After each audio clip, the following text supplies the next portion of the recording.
MD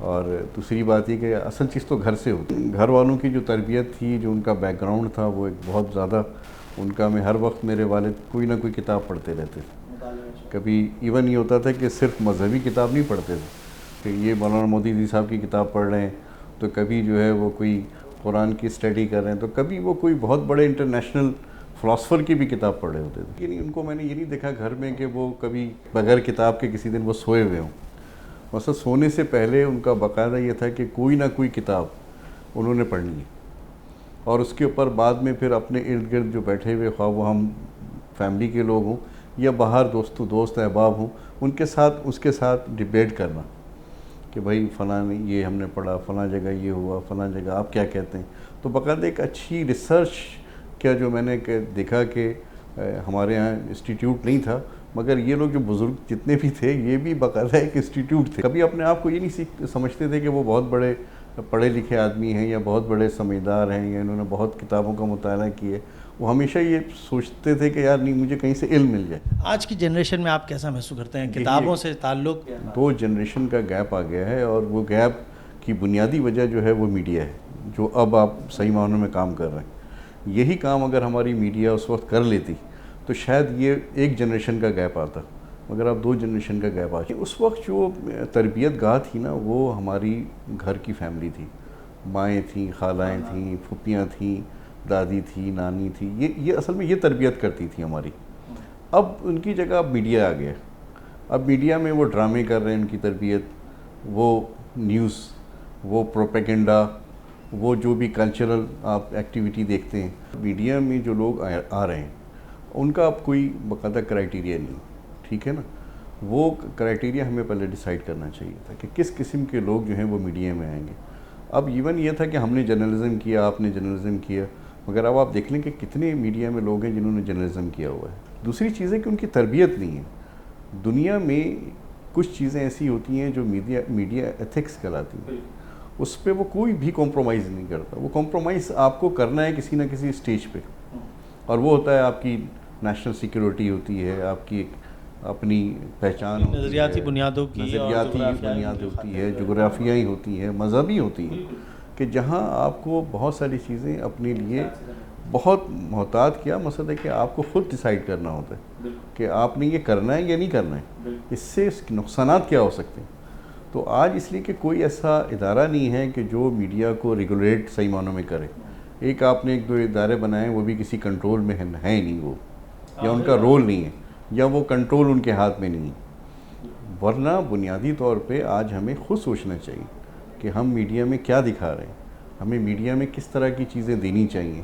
کیا وہ نوجوانوں کو بہتر ان کی تربیت کر سکتی ہے یا ان کو خراب کر سکتی ہے. آج جو اخباری صنعت یا پرنٹ میڈیا کی صنعت ہے, کیا وہ کمرشلائز بہت زیادہ ہو گئی ہے؟ نہیں, آپ صحیح کہہ رہے ہیں, اور بنیادی طور پہ تو بات صحیح ہے کہ جو کمرشلزم ہے ہمارا, جو اشتہارات کی وجہ سے ہم نے بہت سارے کمپرومائز کیے ہوئے, اور اس کی وجہ سے بڑی خرابیاں آئیں, اور اس کی مجبوریاں بھی آپ کہہ سکتے ہیں کچھ ان کی, جو انسان آج کل دنیا داری میں زیادہ ہے. مگر اس کا یوز ہے, اگر ہم اس کا مس یوز کر رہے ہیں تو یہ ہمیں چاہیے کہ ہم اس کو ضرور اس پر غور بھی کریں, اور اس کی جو ذمہ داری ہے اس کو پوری کریں. آج بھی ہمارے پاس ٹائم ہے, شاید کل ٹائم نہ ہو. یہی ہمارے جو یوتھ ہیں, ہماری جو آئندہ آنے والی نسلیں ہیں, وہ ہمیں اچھے الفاظ میں ادا نہیں کریں گے. اگر ہم نے آج صحیح نہیں ڈیلیور کیا تو آئندہ ان کے لیے جو ہے وہ. لیکن آپ نے بھی تو سوچا نا, آخر آج آپ ایک اس کے مقابلے کے لیے آپ نے کہا نہیں, اگر یہ خراب ہو رہا ہے تو آپ ایک اپنا چینل لے کر آئے, آپ نے اپنا ایک مشن شروع کیا. پوری دنیا میں میڈیا کا جو رول ہے اس کو بہت اہمیت دی جاتی ہے. اب اس لیے کہ سوشل میڈیا کا دور ہے, ڈیجیٹل میڈیا کا دور ہے. اب یہ صرف پیغام ایک چینل تک نہیں ہے, بلکہ یہ پوری دنیا میں گلوبل ہے, اور یہ جو ڈرائیو ہے, یہ جو آپ کر رہے ہیں, یہ بہت تیزی سے پھیل رہا ہے. تعلقات عامہ, انسانوں کو جوڑنا, انسانوں کو قریب لانا ہے, اس کو آپ اس پہ آپ کا کیا وہ رہا, اس کو آپ تھوڑے یوں سمجھ لیں نئے اسٹوڈنٹس موجود ہیں اور ان کے لیے آپ کیا رہنمائی دیں گے اس فیلڈ کی, اور کہ کیا امپیکٹ ہے اس کا, اس کی کیا ٹول ٹپس ہیں, کچھ مطلب یوں سمجھیں آپ کے سامنے شاگرد بیٹھے ہوئے ہیں اور آپ پبلک ریلیشنس. بہت اہم ایریا ہے پی آر پروفیشنل کا, مگر بہت افسوس کے ساتھ یہ کہنا پڑتا ہے کہ تمام یونیورسٹیز جو ماس کمیونیکیشن پڑھائی جا رہی ہیں اس میں پی آر کا جو ایریا ہے وہ نام برائے نام ہے, بلکہ میں تو کہتا ہوں کہ شاید ہے ہی نہیں. اس لیے کہ بہت ساری یونیورسٹیز کے جو اسٹوڈنٹ جب میرے پاس آتے ہیں تو میں بڑا حیران ہوتا ہوں، تو ان کو تو پی آر کا پتہ ہی نہیں، بلکہ وہ یہ سوال کرتے ہیں کہ جی ہمیں کیوں اس طرف آنا چاہیے. تو بہت مثلا مجھے شوق ہوتا ہے کہ یار یہ کیا ہو رہا ہے ہماری سوسائٹی میں.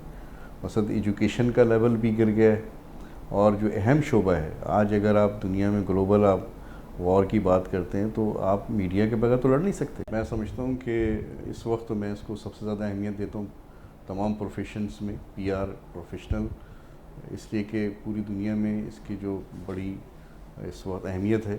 بڑے بڑے ادارے، بڑی طاقتیں جو ہیں اس کو ایز اے ٹول یوز کرتی ہیں. تو آج بھی اگر آپ ریسرچ پہ جائیں تو پی آر پروفیشن جو ہے وہ کسی بھی پروفیشن سے کم آپ نہیں کہہ سکتے، بلکہ اس کی اہمیت بہت زیادہ ہے. مگر آج آپ نے بہت اچھی بات کی کہ جو ماس کمیونیکیشن کے اسٹوڈنٹ ہیں ان کو بنیادی طور پہ پی آر فنکشنز کا ہی نہیں پتہ، جی، اور نہ اس کو ان کے ٹولز کا پتہ ہے کہ یہ ٹولز ہیں کیا. یہ بہت اہم ٹولز ہیں. میں آپ کو میڈیا کی بات بتاؤں کہ میڈیا میں جو لوگ ہمارے دوست جاتے ہیں ان کا کام ہوتا ہے ایک رپورٹنگ کرنا. لے آئے وہ رپورٹر، وہ اپنے دے کے انہوں نے فائل کر دیا، اور اس کے بعد سب ایڈیٹر نے اس کو اپنے طریقے سے آگے سب ایڈیٹنگ کی، پھر وہ ایڈیٹر کے پاس گیا، ایڈیٹر نے اپنے طریقے سے کیپشن نکالا، ہیڈ لائنز بنی، سب ہیڈ لائنز بنی، اور وہ چیزیں آگے خوبصورت انداز میں چلی گئیں. جی. مگر ایس پی آر مین اس کو پریس ریلیز بھی بنانا ہے، رپورٹ بھی کرنا ہے، اس کو پھر لگوانا بھی ہے، جی ہاں، اور اس کو بہتر جگہ لگوانا ہے. اور وہ ادارے کی جو ایک سافٹ امیج ہے اس میں جو اس کا بنیادی رول ہے وہ ایک برج کا رول ہوتا ہے. آج پاکستان اگر دنیا میں آپ دیکھیں گے کہ انٹرنیشنل معاملات میں اگر تھوڑا بہت پیچھے رہ گیا تھا، اس کی بنیادی وجہ یہ تھی کہ جو ہمارے اس وقت کے حکمران تھے یا جو اس وقت جن کی ذمہ داری تھی، انہوں نے اس امیج بلڈنگ پہ اتنا کام نہیں کیا. اس کے مقابلے میں اگر دوسرے ممالک اگر دیکھیں تو انہوں نے بہت کام کیے. خارجہ امور کا آپ شعبہ لے لیں، آپ ہمارے سافٹ امیج اگر آپ دیکھیں تو اس میں ہم بہت پیچھے رہ گئے. ایسا نہیں تھا کہ ہمارے یہاں لوگ نہیں تھے، مگر وہ صحیح لوگ صحیح سیٹ پر لائے نہیں گئے، اس شعبے پہ توجہ نہیں تھی، اس کو ہم نے فوکس نہیں کیا. اور آج آپ دیکھ لیں کہ ایک ادارہ جو ہے پاکستان آرمی کا ISPR ہے، جی ہاں جی، وہ آپ کہہ سکتے ہیں کہ واقعی ایک پی آر کا ادارہ ہے. گانے ریلیز ہوتے ہیں باقاعدہ، پوری اس کے نیچے ذہن سازی اور مثبت امیج بڑھتا ہے. بہت زبردست کام ISPR اس وقت کر رہی ہے. مقصد میں کہوں کہ منسٹری لیول پہ کوئی آپ کے پاس ادارہ نہیں ہے کہ جو پاکستان کے سافٹ امیج کے لیے کام کرے. تو میں سمجھتا ہوں کہ ISPR نے نہ صرف اپڈیٹ کیا ہے، ماڈل کریٹ کیا ہے، ماڈل کریٹ کیا ہے. اب باقی اداروں کو بھی چاہیے کہ جو پاکستان کے ذمہ داران ہیں، جو پاکستان کے سافٹ امیج بنانا چاہتے ہیں، ان کو چاہیے. ہمارے پاس اچھائی بہت ہے، اس کو پروموٹ کرنے کی ضرورت ہے. قدرتی وسائل بہت ہیں، ورنہ میڈیا سے تو منفی خبر، انسانی وسائل بہت ہیں. میں آپ کو بتاؤں کہ اگر آپ ایک رپورٹر کو اچھی خبر دیں گے تو وہ اچھی خبر بھی لگائے گا. بدقسمتی ہے کہ ہم ہر وقت نگیٹو چیزوں پہ جا رہے ہوتے ہیں. ہم جب رپورٹرز کو یا میڈیا کو نگیٹو چیز دیں گے وہ نگیٹو چلائے گا. آپ پازیٹیو دیں نا اپن کو، آپ بتائیں یہ گورنمنٹ کی ذمہ داری ہے، اداروں کی ذمہ داری ہے کہ وہ اپنے اندر ہونے والے تمام اچھے کام وہ میڈیا کے ساتھ شیئر کریں نا.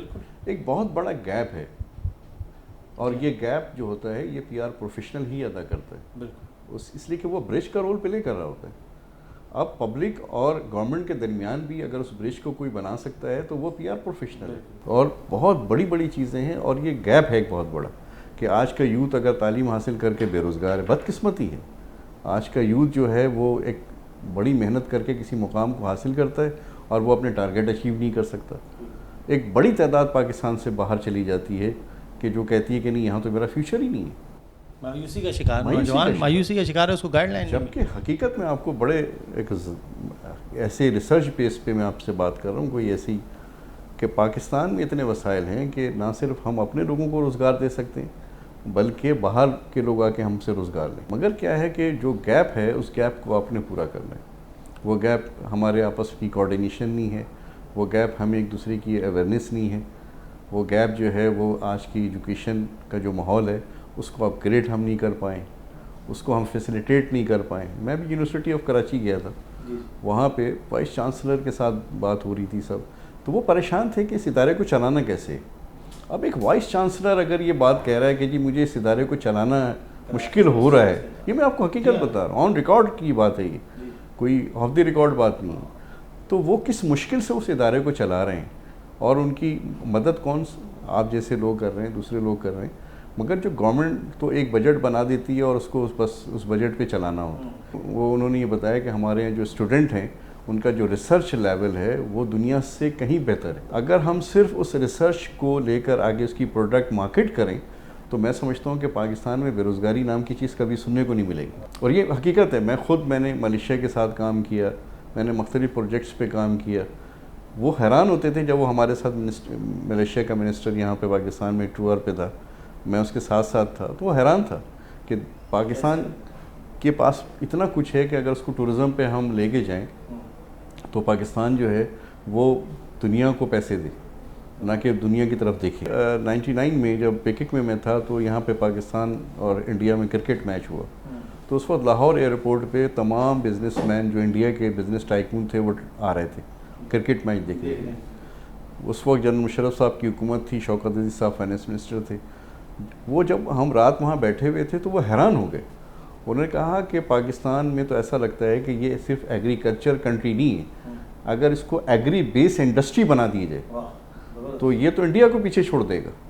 یہ میں اس کے الفاظ بتا رہا ہوں، دشمن آپ کی صلاحیتوں کو، دشمن آپ کی ریسرچ کو اتنی اہمیت دے رہا ہے، آپ کے جو روٹس ہیں، آپ کی جو حقیقتیں ہیں وہ جانتا ہے، اور ہم نہیں جانتے ہیں تو وہ ہم نہیں جانتے۔ یہ بڑے افسوس کی بات ہے۔ اسی چیز کو اگر ہم آج اپنی نوجوانوں کو اس پہ ہم ریسرچ پہ لگا دیں، اس پہ ہم کام پہ لگا دیں، ایسا نہیں ہے وسائل نہیں ہے۔ میں آپ کو بتاؤں کہ ہمارے پاس گڈ گورننس کی ضرورت ہے۔ آج آپ گڈ گورننس کر دیں اداروں میں، ہر جگہ کر دیں، اور اس کو خدا کے لیے یہ پبلک سیکٹر کو پرائیویٹ سیکٹر کی طرف لے کے جائیں، چیزیں بہت بہتر ہو جائیں گی۔ نیشنل بینک کا شمار جو ہے پاکستان کے کامیاب ترین بینکوں اور سب سے بڑے نیٹ ورک کو جو ہے جو کہا جاتا ہے، کیسا محسوس کرتے ہیں آپ نیشنل بینک کو آج؟ کتنی بڑی اس کی فیملی ہے، کتنے برانچز، اس کو تھوڑا سا آپ ایکسپلور کریں۔ 1400 سے زائد ہماری برانچیں ہیں، اور پوری دنیا میں اس کی برانچیں نیٹ ورک کام کر رہی ہیں، اور تقریباً جہاں نہیں ہے تو وہاں ہمارا ایک ایگریمنٹ ہوتا ہے مختلف بینکوں سے۔ ایون چائنا کے ساتھ ہم نے last time bank of China کے ساتھ ایم او یو سائن کیا تھا۔ ابھی سی پیک کا ایک بہت بڑا آپ دیکھ رہے ہیں پاکستان کا فیوچر، اور یہ فیوچر جو ہے یہ بہت آپ سمجھتے ہیں کہ پاکستان کے لیے ایک اچھی آگے جو ہے حالات کو، اور ہمارے سب کے حالات اس سے وابستہ ہیں، تو انشاءاللہ امید ہے کہ یہ بھی بہتر ہو جائے گا۔ نیشنل بینک کا ایک بڑا رول ہے۔ مثلا آپ حیران ہوں گے کہ میں جب ریسرچ کر رہا تھا تو اس لیے کہ میں پکک سے بھی وابستہ رہا ہوں اور نیشنل بینک سے بھی 30 سال تو مجھے ہو گئے، 30 سال مجھے ہو گئے اس پروفیشن میں، جس میں گورنمنٹ کے بھی میں 3 سال سرو کر چکا ہوں، آپ کے بینکنگ کے اندر، گورنمنٹ کے مختلف محکموں میں، میڈیا میں ایک بہت بڑے عرصے میں مختلف میڈیا کے ساتھ ایسوسیٹ رہا ہوں، اور آج ایک نیشنل بینک جو پاکستان کا ایک واحد گورنمنٹ بینک رہ گیا ہے، جس کا جو رول ہے وہ آپ دیکھیں تو آپ کو پورے پاکستان میں اگر کوئی بینک اس وقت، میں یہ فخریہ کہہ سکتا ہوں کہ صحیح معنوں میں اگر انڈسٹری کو پروموٹ کر رہا ہے، انڈسٹری کو قرضہ جاری کر رہا ہے، تو وہ نیشنل بینک نمایاں ہے اس میں۔ باقی بھی اپنا کام کر رہے ہیں، مگر نیشنل بینک اس لیے کہ اس کی ذمہ داری بہت زیادہ ہے، پاور سیکٹر ہے، سیمنٹ سیکٹر ہے، جتنی بھی بڑے بڑے پروجیکٹ پاکستان میں آپ کو نظر آ رہے ہیں اس میں نیشنل بینک نمایاں ہے۔ لاسٹلی میں نے جب نیلم جیلم وزٹ کیا تھا تو وہاں پہ ہم نے نیشنل بینک آف پاکستان نے 100 ارب روپے پرووائڈ کیے تھے اسلامک موڈ آف فائنینسنگ میں، جس میں 30 ارب روپے نیشنل بینک نے دیے تھے۔ آج الحمدللہ وہ پروجیکٹ مکمل ہو چکا ہے، اس سے بجلی پیدا ہو رہی ہے، اور پاکستان کے اندر ایک اس کے اثرات شروع ہو چکے ہیں۔ فیوچر میں لازمی ہے کہ بغیر بجلی کے، بغیر پاور، آپ انڈسٹری جو ہے وہ جس حال میں تھی اب وہ حال آپ کو بالکل چینج نظر آ رہا ہے، اور انشاءاللہ فیوچر میں بھی اس بہت تیزی سے حالات جو ہیں بہتری کی طرف جائیں گے۔ یہ بیچ میں آپ نے اسلامی بینکنگ کا بھی آپ نے، یہ اسلامی بینکنگ کے بارے میں تھوڑا بتائیں ذرا۔ لوگ پاکستان میں تو زیادہ دلچسپی لیتے ہیں، چاہتے ہیں کہ لوگ جو ہے کسی طرح اس سے نکلیں اور اسلامی بینک کی طرف رجوع کریں، یہ اس کا رسپانس کیسا رہا، کیا رہا؟ دیکھیں بہت شارٹ ٹائم میں اسلامک بینکنگ نے بہت گرو کیا ہے۔ میں سمجھتا ہوں کہ اتنی تو ایکسپیکٹیشن نہیں تھی کہ اسلامک بینکنگ اتنی جلدی گرو کرے گی، اور یقیناً نیشنل بینک نے اس پہ بہت کام کیا ہے۔ نیشنل بینک کا سلوگن بھی جو ہے وہ بڑا نمایاں ہے کہ اعتماد، جب تک آپ کا اعتماد نہیں ڈیولپ ہوگا بینکنگ کی جو ہے ٹرانزیکشن نہیں ہو سکتی۔ تو ہم نے بڑا اس کے اوپر تیزی سے ہم اس کا نیٹ ورک بڑھا رہے ہیں، بلکہ بہت ساری جو ہماری نیشنل بینک کی برانچ تھی اس کو ہم اسلامک میں کنورٹ کر رہے ہیں، بہت بڑی تعداد۔ اس کا کیا طریقہ کار ہوتا ہے، کیا چیزیں، وہ آپ کا بورڈ ہے کوئی اسلامی؟ دیکھیے اس کا اسٹیٹ بینک کا ایک بہت زبردست جو ہے وہ ایک سسٹم ہے، ایک اس کی مانیٹرنگ ہے، اس کی ریگولیٹرز جو ہوتے ہیں ان کے، اس میں ایک اسلامی شریعہ بورڈ کہلاتی ہے جس کے اندر مختلف اسکول آف تھاٹس کے مفتیز ہوتے ہیں جو کہ اپنا ایک رول پلے کرتے ہیں، وہ پروڈکٹ ہو خواہ وہ سروسز ہو وہ دیکھتے ہیں، ان کو باقاعدہ اس کو اپنے جو بھی اسٹیٹ بینک کا اور ان کا اپنا ایک طے شدہ ایک فارمولہ ہے، جو ریگولیشنز ہیں اس کے تحت وہ پروڈکٹ اناؤنس کرتے ہیں۔ اور الحمدللہ ہمارے یہاں کئی پروجیکٹس جو ہیں اس وقت کام ہو رہا ہے اس کے اوپر، جس میں ہم گاڑیوں کا لون ہم کر رہے ہیں، وہ اسلامک موڈ آف فائنینسنگ میں کر رہے ہیں، مختلف بڑے پروجیکٹس میں نیشنل بینک، جیسے کہ میں نے پاور یہ اسلامک موڈ آف فائنینسنگ میں ہم نے کیا ہے۔ جو ایک بینکوں کا ایک عمومی جو ایک وہ ہوتا ہے قرضوں کا، تو کچھ غیر فعال قرضے کی ایک شرح ہوتی ہے، آپ اس بارے میں نیشنل بینک کو کہاں دیکھتے ہیں، کتنا وہ؟ دیکھیے نیشنل بینک نے اس سلسلے میں بہت اچھا میکینزم کیا ہے۔ میں ایگریکلچر کے لون کی بات کروں، جب میں لاسٹ ٹائم اسلام آباد میں تھا، جرنلسٹ نے مجھ سے سوال کیا کہ جی آپ نے کیا کیا، اتنے لون جاری کر دیے ایگریکلچر میں، وہ کوئی 45 ارب روپے ہم نے ایک سال میں جاری کیے تھے۔ لیکن پاکستان تو زرعی ملک ہے، اس ضرورت بھی ہے، تو ان کا یہ خیال تھا کہ جی آپ نے تو سرکاری سفارش پہ اور اس پہ کیا ہوگا۔ جب میں نے ان کو بڑی ایک بریکنگ نیوز دی، میں نے کہا بھئی آپ حیران ہوں گے کہ اس میں ایک بھی جو ہے کوئی سفارش کا لون نہیں، اور یہ بھی آپ حیران ہوں گے کہ اس کا جو این پی ایل جس کو آپ نے ابھی تذکرہ کیا، نان پرفارمنگ لون، وہ ہمارے پاس اس وقت لیس دین 5% تھا، یعنی وہ بھی جو لیس دین 5% میں وہ اس وقت سیلاب کی کیفیت تھی، کہ جو اس کی وجہ سے بعد میں ہم نے انشورنس کلیم کیا پھر سارا۔ تو ہمارے پاس بہت شاندار ہے، ہمارے پاس ایڈوانس سیلری ہے، ہمارے پاس کیش اینڈ گولڈ ہے، یہ 100% سیکیور لون ہے، جو کہ ہم بہت زیادہ کوئی اور بینک اتنا فوکس نہیں کرتا جتنا ہم کرتے ہیں۔ خاص طور پہ آپ دیکھیں گورنمنٹ امپلائی کو جب بچوں کی شادیاں کرنی ہوتی ہیں، کسی گھر بنانا ہوتا ہے، تو وہ اپنے سیلری ایڈوانس سیلری لے لیتا ہے اور اس سے اپنی ضرورت پوری کر لیتا ہے۔ اسی طریقے سے بہت سارے گھر والے جو اپنے گولڈ رکھ کے وہ کیش لے لیتے ہیں تاکہ اپنی ضروریات پوری کر سکیں۔ تو یہ نیشنل بینک کی اسکیمز ہیں مختلف۔ پرائم منسٹر کی یوتھ لون اسکیم تھی، اس کا کچھ ذرا بتائیں، یوتھ نے کتنا اس سے استفادہ کیا؟ ہاں، اس میں یہ تھا کہ اس میں بھی زبردست جو ہمارا ایگری بیلٹ ہے وہاں کا جو یوتھ تھا اس نے بڑی تعداد میں ہم سے لون لیے، اور اس میں بہت سارے کیا تھے کہ ایک پروجیکٹ آتا تھا تو اس سے 10 سے 15 لوگ روزگار میں آتے تھے۔ جی، تو اسکیم اس طرح کی جتنی بھی ہیں یہ بڑی فگرز ہیں، کچھ اعداد و شمار کچھ اگر دیکھیں، تقریباً اس وقت بھی 5,000 سے 10,000 تک کی فگرز تھیں لوگوں نے جو لیے تھی اس میں، اور اس میں کافی ہمارے پاس سکسیس اسٹوری بھی تھی اس کے اندر، جس کو ہم نے ٹائم ٹو ٹائم اس کو ہائی لائٹ بھی کیا تھا۔ مگر یہ کیا ہے کہ یہ ایک مستقل بیس پہ کام ہے۔ حکومت جو ہے، کوئی بھی حکومت ہو، وہ سب کو روزگار نہیں دے سکتی، روزگار کے مواقع دے سکتی ہے۔ آج بھی جو گورنمنٹ کی کوشش ہے وہ یہی ہے کہ وہ گورنمنٹ مواقع پرووائڈ کرے، جتنا بڑھے گا، اور اس کو میں بالکل سپورٹ کرتا ہوں کہ گورنمنٹ کا کام ہی یہی ہے کہ گورنمنٹ روزگار کے مواقع پیدا کرے، اور بزنس تو ویسے بھی ہمارے دین میں سب سے اچھی اس کی برکت والی بات کی گئی ہے۔ تو ایک بندہ جب آتا ہے کاروبار شروع کرتا ہے تو اس سے 10 لوگ خود ہی آ جاتے ہیں، اس کا مطلب ہے کہ 4 کو تو وہ روزگار اس میں مل گیا، اور اس کے اندر پھر جو اس سے ادارے منسلک ہوتے ہیں۔ لازمی ویل موونگ مینس یہ ہوتا ہے کہ آپ کی اکنامی موو کر رہی ہے، تو اس کو تو چلتے رہنا چاہیے، اور اس طرح کی اسکیمیں بہت ساری ہیں جو کہ پاکستان میں۔ مگر میں ایک چیز بتاتا ہوں کہ جس چیز کو ہم کم فوکس کر رہے ہیں وہ ہے ہمارے پاکستان میں ہیومن ریسورسز کی ایکسپورٹ۔ اگر ہم اس کو پراپر ٹریننگ دیں، دیکھیں ہمارے یہاں ایک بہترین میکینک آپ کو ملے گا، ٹیکنیکل ہینڈلنگ پہ لوگ ملیں گے، ایجوکیشن پہ لوگ ملیں گے، ہیلتھ پہ ملیں گے لوگ، کام میڈیا کے لوگ ملیں گے۔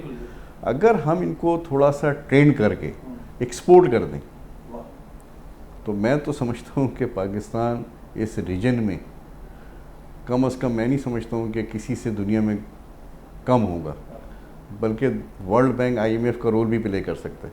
اس وقت ایسے تمام ایجوکیشن کے ادارے ہیں، شام میں 1 گھنٹے کی کلاس کر لیں، ان کو بلا کر ان کی ٹریننگ کر دیں، ان کو سرٹیفکیٹ دیں، اور دنیا میں آپ اس کو ایکسپورٹ کر دیں۔ دو فائدے. ایک تو اس کی گھر کی خوشحالی تو اپنی جگہ, آپ کا ریمیٹنس آئے گا, فارن ریمیٹنس, ٹھیک ہے, پلس وہ جو باہر جائے گا تو وہ جا کے ایک سافٹ امیج, آپ نے میری بات کہہ دی کہ بھائی پاکستان کا نام نمایاں ہوگا. کون ہے جی ایک اچھا ڈاکٹر ہے, کون ہے جی اچھا ایک پاکستان سے. اب سی ایس آر کی طرف آتے ہیں, وہ آپ کا شعبہ بھی اس کو ڈیل کرتا ہے. اسپورٹس میں ہم دیکھتے ہیں نیشنل بینک کا ایک بڑا زبردست رول ہے, ہاکی کے لیے خاصی خدمات ہیں, اور اس کے علاوہ بے شمار علمیت کی سرگرمیاں. کچھ تھوڑا آتا کیجیے کہ سی ایس آر کو آپ کیسے لیتے ہیں. دیکھیں, ہمیں نیشنل بینک کو یہ فخر حاصل ہے کہ پاکستان میں ایجوکیشن, ہیلتھ, اسپورٹس اور لٹریسی اور دیگر جو کلچرل ایونٹس ہیں اس کو سپورٹ کرتا ہے, اور پاکستان کے جو اچھے اسپورٹس مین پیدا کیے نیشنل بینک نے.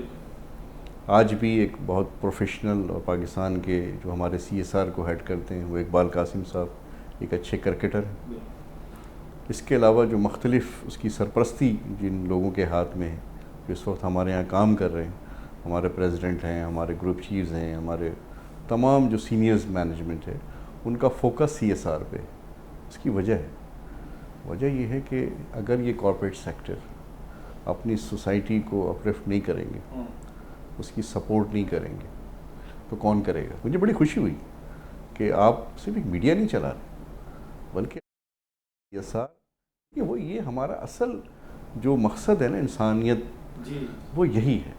اور ہم انسان بن جائیں تو ہم بہترین مسلمان بھی بن سکتے ہیں. میں آپ کو بتاؤں, ابھی مجھے تو آنسو نکل جاتے ہیں جب میں ایسی آبادیوں میں جاتا ہوں. ابھی چھٹا میں پچھلے ہفتے کچھ پروجیکٹس کو تھوڑا ڈیفائن کریں نا, کیا کیا. دیکھیں, ہم فری میڈیکل اچھا کیمپ بہت زیادہ ہم نے لگائے, فوکس کی ان ایریاز میں لگائے جہاں پانی نہیں ہے, جہاں کھانے کو نہیں ہے, جہاں صحت تو بہت, یہ تو سمجھیں ان کی لگژریز ہیں. یہ پورے پاکستان میں, سندھ میں, یہ پورے پاکستان میں, اور خاص طور پہ وہ ایریاز جہاں پہ لوگ جانا پسند نہیں کرتے, یعنی وہ بلوچستان کے علاقے جہاں جان ہتھیلی پہ رکھ کے, انٹیریئر پہ جہاں پہ سہولت نہیں ہے, جہاں روڈ آپ کو اس قابل نہیں ہے کہ وہاں جا سکیں. بہت سارے ادارے جو ہیں وہ کام نہیں کر رہے ہیں, وہ صرف فنڈ کا ذاتی طور پہ کر رہے ہیں. تو اس کا ہم نے باقاعدہ ایک پوسٹ آڈٹ سسٹم خود انوالو ہوتے ہیں. جب بھی ہم کوئی سی ایس آر ایکٹیویٹی کرتے ہیں تو ہم خود انوالو ہو کر اس کی نگرانی کرتے ہیں تاکہ شفافیت بھی برقرار رہے اور حقدار تک اس کا حق بھی پہنچ جاتا ہے. اور ہمیں ایک خوشی بھی ہوتی ہے کہ نیشنل بینک جو کام کر رہا ہے وہ بہت بڑا کام ہے, اور وہ خود جب اندازہ ہو جاتا ہے کہ جب کسی کی تکلیف آپ دور کریں تو اس کی دل سے دعائیں نکلتی ہیں, اور وہ دعائیں تو آپ کو لے کے چل رہی ہوتی ہیں, وہی تو آپ کو آگے بڑھاتی ہیں. کلچرل ایکٹیویٹیز جو ہیں, یعنی کلچر جو ہماری ثقافت, جو بالکل کہنا چاہیے علم و ادب ثقافت اور ایک رچ ثقافت تھی, آج وہ کہیں گم ہوتی ہوئی نظر آتی ہے. تو ہم دیکھتے ہیں کوئی مشاعرہ ہو رہا ہے تو ایک ہمیں نیشنل بینک کا لوگو نظر آ رہا ہے اور سید ابن حسن صاحب بیٹھے نظر آ رہے ہیں. اس وقت ہم یوتھ تھے تو ایک چیز ہمارے اندر بھی بڑی بے چینی تھی کہ سوسائٹی طرف ایسی چیز نظر آ رہی ہے کہ لگتا ہے کہ اس کی اپنی تشخص جو ہے وہ ختم ہونے جا رہی ہے. یعنی جو ہمارا اپنا کلچر تھا وہ ختم ہوتا جا رہا تھا, جو ہمارا ادب تھا وہ ناپید ہوتا جا رہا تھا. آپ کو جو اختیار اللہ نے دیا ہے, جو مجھے دیا, اس کا بہت سخت حساب, کیونکہ ہمیں کچھ نہ دیا ہوتا نا تو شاید ہمیں اتنی حساب کتاب کی شاید خوف نہ ہوتا. حساب آج اگر ہم اس پوزیشن پہ ہیں ہم سب, تو شاید ہم سے اتنا ہی حساب کتاب ہوگا. تو میں اس پہ بڑا خوفزدہ بھی رہتا ہوں کہ مالک اگر تو نے کچھ دیا ہے تو پھر اس کا مطلب ہے کہ پھر ہمیں اس کی ادائیگی بھی کرنی ہے. کم از کم اپنی سوسائٹی میں اگر ہم نے کوئی ایک کام بھی ٹھیک کر لیا, کوئی بہتر ہو گئی چیزیں, تو ہم یہ کہہ سکتے ہیں ہاں کچھ کیا تھا ہم نے. وہ تو ٹھیک ہے کہ ہمارے اندر بھی بڑی کوتاہی ہے سب میں, مگر ایک اپنا کچھ نہ کچھ آپ اچھا کام, اچھا رول جو ہے معاشرے کو بہتر کرنے کے لیے, اس لیے کہ جب تک معاشرے میں ادبی رجحان نہیں ہوگا, کلچرل ہمارے اندر نہیں ہوگا, تو میں نے جیسے کہا نا کہ اگر ہم اچھے انسان نہیں ہیں تو ہم اچھے مسلمان بھی نہیں ہیں. تو اصل چیز وہی ہے کہ ہمیں اپنا کلچر, اپنا ادب, اپنا تشخص اور جو ہماری تربیت تھی اس کو واپس لانا پڑے گا. اگر ہم اس کو نہیں لائیں گے تو نہ ہم کوئی سیاسی ایجنڈے کو آگے پروان چڑھا سکتے ہیں, نہ کسی مذہبی ہم اس کا دعویٰ کر سکتے ہیں. اس لیے کہ آج آپ دیکھیں کہ جو تربیت ہمیں دی جاتی تھی کہ جھوٹ نہیں بولنا ہے, آج ہم وہی زیادہ جھوٹ بول رہے ہیں. جس چیز سے منع کیا گیا تھا ہم نے اسی کو وہی زیادہ کام شروع کر دیے. لہٰذا اس کو ہمیں واپس لانا پڑے گا. جب تک ہم اپنی تشخص کو واپس نہیں لائیں گے، اپنے ادب کو، اپنے کلچر کو، یہ وہ چیز ہے جو ہمیں لسانیت سے دور بھگائے گی، ہمیں مختلف جو فرقوں میں بٹے ہوئے ہیں، ہمیں جو قبیلوں میں بٹے ہوئے ہیں، ہمیں اس سے نکالے گی وہ، ٹھیک ہے نا. ایک واحد ذریعہ ہے کہ ہم علم کو آگے بڑھا دیں. علم اور کلچر اور یہ جو ہمارا ادب ہے ان کو ختم کرتا ہے. یہ جہالت کو ختم کرنے کا یہی ذریعہ ہے، ورنہ آپ کا دشمن، آپ کی جو جہالت ہے یہ سب سے بڑا دشمن ہے. کوئی بھی آپ کو مس یوز کر سکتا ہے، اور کیا اس نے، وہ کیا گیا نا معاشرے کو تباہ و برباد کرنے کے لیے. مجھے اچھی طرح یاد ہے کہ میرے والد ایک دن وہ امی کو کہنے لگے برابر میں بچوں کے رونے کی، کیوں رو رہا ہے بچہ؟ تو واپس آئی، امی نے کہا وہ بچے کو دودھ نہیں ہے اس کے پاس. تو وہ کہنے لگے جی جاؤ بندوبست کرو، ساری چیزیں کرو، اور کچھ گھر میں جو چیزیں ہیں وہ دیکھ کر آؤ. یہ ہم نے اپنی آنکھوں سے دیکھی، یہ نہیں کہ سنی سنائی بات نہیں ہے. اور یہ صرف ہمارے گھر والوں نے نہیں کیا، یہ آپ کے گھر والوں نے بھی کیا. مجھے اچھی طرح پتہ ہے کہ جب ہم پریشان تھے تو ہمارے ساتھ بھی پڑوسی یہی کیا کرتے تھے. تو یہ نہیں تھا کہ صرف ہم ہی یہ کام کرتے تھے، ہم بڑے اچھے سوسائٹی کے اندر تھے. ہماری روایت تھی، ہمارا کلچر تھا، یہ ہمارا ایک سلیقہ تھا کہ ہم کسی کی مدد بھی کرتے تھے تو اس کو احساس نہیں ہوتا. جی برابر میں چیزیں جاتی تھیں. اور ایک ہم رشتہ داروں کو نہیں کہتے تھے، سمجھ نہیں، ہمارے رشتہ دار پڑوسی ہوتے تھے. ہم انہی کو، بڑوں کو چچا کہتے تھے، ہم انہی کو دادی کہتے تھے، نانی کہتے تھے. ہمیں پتہ ہی نہیں تھا کہ ہماری نانی دادی کوئی اور ہیں، ہم انہی کو سمجھتے تھے. تو وہ چیز ایک گیپ جو ہے آج کی جنریشن میں جو دوبارہ لانی پڑے گی. آپ کو اگر آپ میڈیا میں چینج نہیں لاتے تو پھر آپ کو یہ کلچر واپس لانا پڑے گا. ورنہ جو ٹولز آپ یوز کر رہے ہیں اس کے ذریعے بھی آپ اس معاشرے کی ادب کلچر کو واپس لا سکتے ہیں. آخر میں ایک اور مختصر سا، اب اگر آپ جو ہے کوئی ہماری یوتھ کے لیے کہ یہ کرنے کے کام کوئی 1 2 3 کر کے کوئی آپ کیا آپ ہیں بھائی آج کے یوتھ کے لیے 3 ہیڈنگ وائز کام ہے. دیکھیے نمبر 1 تو یہ جس پہ بھی بات ہوئی ہے وہ ڈیجیٹل میڈیا ہے. ہماری ہیومن ریسورسز ہے، اس کو ایکسپورٹ کرنے کے لیے ہم اپنی تیاری کریں. نمبر 3 یہ ہے کہ آج جو ہم ایجوکیشن لے رہے ہیں اس ایجوکیشن کو آپ ریسرچ کے ساتھ جوڑیں. یہ 3 بنیادی چیزوں کو اگر ہم آج اپنے یوتھ پہ، زیادہ میں اس لیے نہیں کہنا چاہتا ہوں، کام تو بہت کرنے کے ہیں، مگر اتنا بوجھ ڈالا جائے ان کو جتنا وہ کر سکیں. تو اگر یہ 3 کام بھی انہوں نے کر لیے تو میں سمجھتا ہوں کہ پاکستان کی تقدیر وہ بدلیں گے، انشاءاللہ ضرور بدلیں گے. اور ان نوجوانوں کے ساتھ مجھے تو ایک بات بڑی اچھی لگتی ہے کہ یہ سچے لوگ ہیں، یہ کمپرومائز نہیں کرتے، خواہ وہ آپ کے اپنے خون کے بلڈ، اور کبھی بھی اختلاف برائے اختلاف نہیں کرتے، بلکہ وہ علم کے ساتھ. بہت شکریہ ابن حسن صاحب.